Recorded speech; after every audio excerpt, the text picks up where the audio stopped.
हम professor doctor Ranju जी से बात कर रहे हैं, जो कि इस दिल्ली एनसीआर की बहुत प्रसिद्ध महिला चिकित्सक हैं।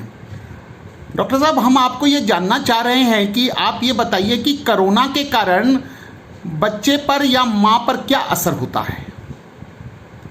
कोरोना एक ऐसी बीमारी है जो किसी गर्भवती महिला पे और बाकी महिलाओं पे लगभग समान असर डालती है। गर्भवती महिलाओं को इससे कोई विशेष इन्फेक्शन नहीं होता है, न ही प्रसव के दौरान बच्चे को होता है, और अगर कोई महिला संक्रमित भी है तो उसके द्वारा बच्चे को वो संक्रमण नहीं लगता है, क्योंकि ये कोरोना रक्त के द्वारा नहीं फैलता है। और ये बताइए कि ठीक है, रक्त के द्वारा नहीं फैलता है, तो प्रसव के दौरान फैलता है क्या? नहीं, प्रसव के दौरान भी ये नहीं फैलता, न ही ये नॉर्मल प्रसव में और न ही ये ऑपरेशन के द्वारा किए हुए प्रसव में फैलता है। तो इसका मतलब क्या आप कोई सावधानी नहीं लेती? नहीं, हमें सावधानी सभी लेनी होती है। अभी जैसे हम सबके लिए सावधानी लेते हैं, कोई महिला अगर हमें गर्भावस्था के दौरान रेगुलर चेकअप के लिए आती है तो पहले वो भी सैनिटाइज़ करते हैं, मास्क पहन के आते हैं, डॉक्टर भी मास्क पहनते हैं और साथ में उनके सहायक कर्मी भी मास्क पहनते हैं। जहाँ तक होता है पेशेंट को कम से कम टच करके उसका एग्जामिनेशन किया जाता है।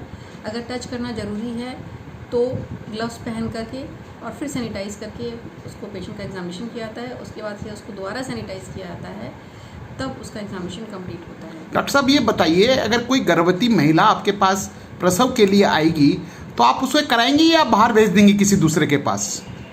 अगर कोई भी गर्भवती महिला प्रसव के लिए पहले से प्लान करके आती है तो उसका हम, अगर समय हमारे पास है तो हम उसके कोरोना की टेस्टिंग ज़रूर करते हैं, क्योंकि डीएम साहब के हमारे पास पत्र आए हुए हैं कि हर पेशेंट की कोई भी सर्जरी या नॉर्मल डिलीवरी के पहले कोरोना की टेस्टिंग ज़रूर होनी चाहिए।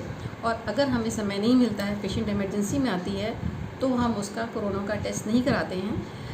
पहले हम पेशेंट का ध्यान रखते हैं, प्रसव कराते हैं। उसके बाद में यदि पेशेंट को कोई सिम्टम्स ऐसे लगते हैं हमें कि उसको हो सकता है या हमें ध्यान रखना चाहिए, तो हम सारे पेपर कंप्लीट करके उसकी कोरोना की टेस्टिंग कराते हैं। क्या ऐसा प्रसव आप नॉर्मल गाउन पहन के या मास्क पहन के करा देती हैं? नहीं, इसमें हमें पूरी सावधानी रखनी होती है, क्योंकि इसमें पेशेंट का भी सुरक्षा हमें ध्यान रखना है और हमारे स्वास्थ्य कर्मी और अन्य मरीजों का भी ध्यान रखना होता है। इसलिए इसमें पीपीई का पूरा किट पहन करके पूरी सावधानी के साथ में ही इसका प्रसव कराया। कौन सा मास्क पहनती हैं आप? नॉर्मल नहीं, N95 मास्क होता है और पीपीई किट के साथ अलग ही आता है। अच्छा, ये बताइए डॉक्टर साहब कि ये जिस गर्भवती माँ को बच्चा हो जाए तो उसको दूध पिलाने के लिए आप क्या करती हैं? अगर कोई महिला का बच्चा पैदा हुआ है, नया नवजात शिशु को दूध पिलाने में अगर महिला सही है, उसको कोरोना का संक्रमण नहीं है, तो कोई आपत्ति नहीं है, बच्चे को नॉर्मल तरीके से दूध पिला सकती है। क्योंकि अभी तक कोई स्टडी ऐसी नहीं हुई है कि दूध में कोरोना का संक्रमण आता है या नहीं। तो अगर हमें लगता है कि महिला संक्रमित है या उसकी कोई टेस्ट पॉजिटिव आती है, ऐसे केसेस में महिला को बच्चे को डायरेक्टली दूध नहीं पिलाना चाहिए। उस दूध को निकाल करके, उबाल करके, फिर उसको ठंडा करके तब बच्चे को पिलाते हैं। डॉक्टर साहब, ये बताइए कि इसको बचने के लिए कोई टीके आप लगा रहे हैं या हाइड्रोक्सीक्लोरोक्विन की गोली दे रहे हैं? अभी तक तो कोई टीका ईजाद ही नहीं हुआ है, मिला ही नहीं है, तो टीके लगाने का तो सवाल ही नहीं है। किंतु हाइड्रोक्सीक्लोरोक्विन अभी हम लोग प्रेग्नेंट औरतों में नहीं दे रहे हैं।